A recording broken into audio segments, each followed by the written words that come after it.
Minister, we're in the midst of a housing crisis, as you are well aware. We have tens of thousands of people in mortgage distress, almost 100,000 people on social housing lists, 78,000 people in receipt of rent supplement, and 5,000 people who are designated as homeless. And as part of this government's solution to that housing crisis, today we're going to conclude the Housing Miscellaneous Provisions Bill 2014, which will see the introduction of a housing assistance payment. Now, Minister, I put to you that the housing assistance payment is the most profound change in policy in relation to housing in a generation. It not only changes the way in which people will receive rent supplement, but it transfers the responsibility of providing housing to the private market on a scale that has never been seen before. People who have been receiving rent supplement for 18 months or more will be transferred to this new payment, and as a result they will be removed from the council housing lists. There are 78,000 households in receipt of rent supplement, and 50,000 of those are in receipt of it for 18 months or more. And Fine Gael and Labour, by passing this bill, are condemning those families to a future of insecurity. You are denying them a real home, Minister. They are going to be left to the mercy of the market. And I don't know, Minister, whether you understand the full consequences of what's going to happen if this bill is passed to those 50,000 families. Are you so out of touch, Minister, that you think it's anything other than a contract to reduce social housing waiting numbers? Now, there's no surprise that Fine Gael would be in favour of such a bill, because they have no interest in social housing, and that has long been established in this House.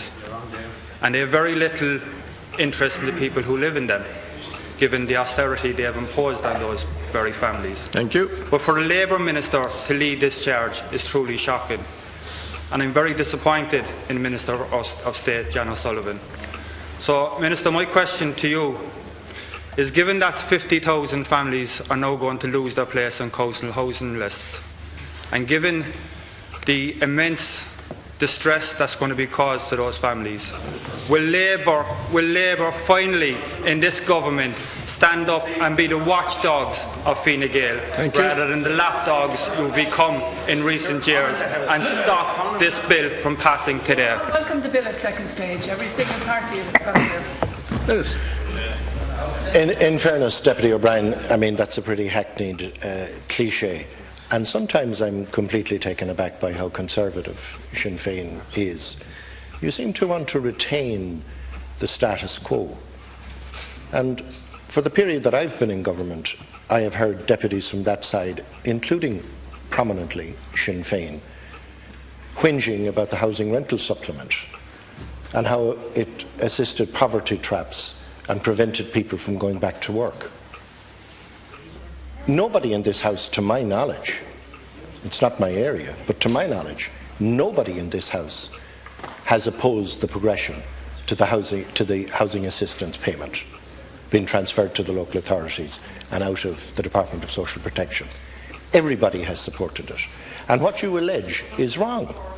And I suspect, after you being involved in the debate and having welcomed it at second stage before the bevy of advisors got at you, you welcomed it.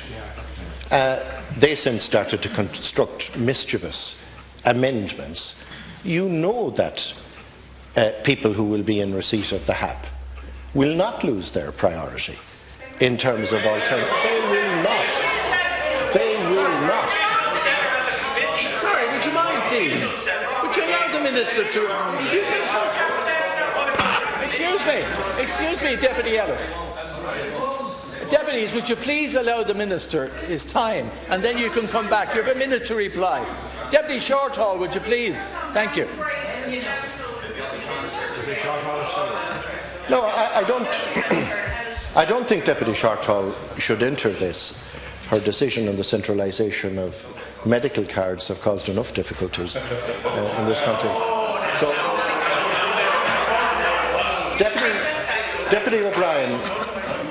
Deputy O'Brien is right. It is the most fundamental reform for a generation.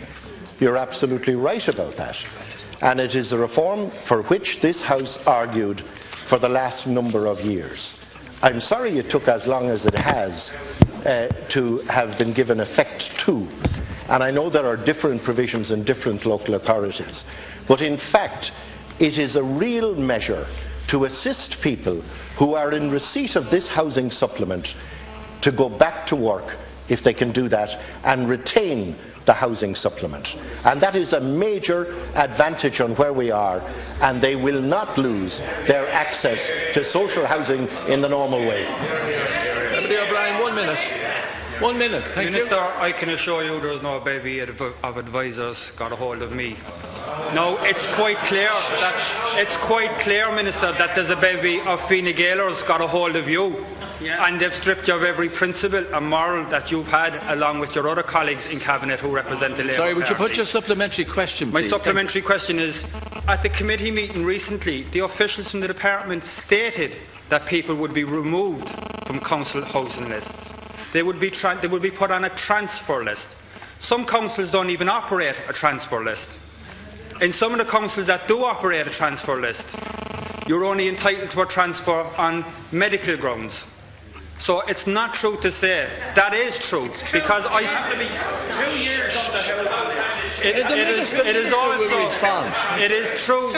is true, Minister, because many of us have represented it, have been sat on a council who have transfer lists, who operate in such a fashion. Thank you. Please, Minister, there is no doubt that this is the most profound change in housing policy.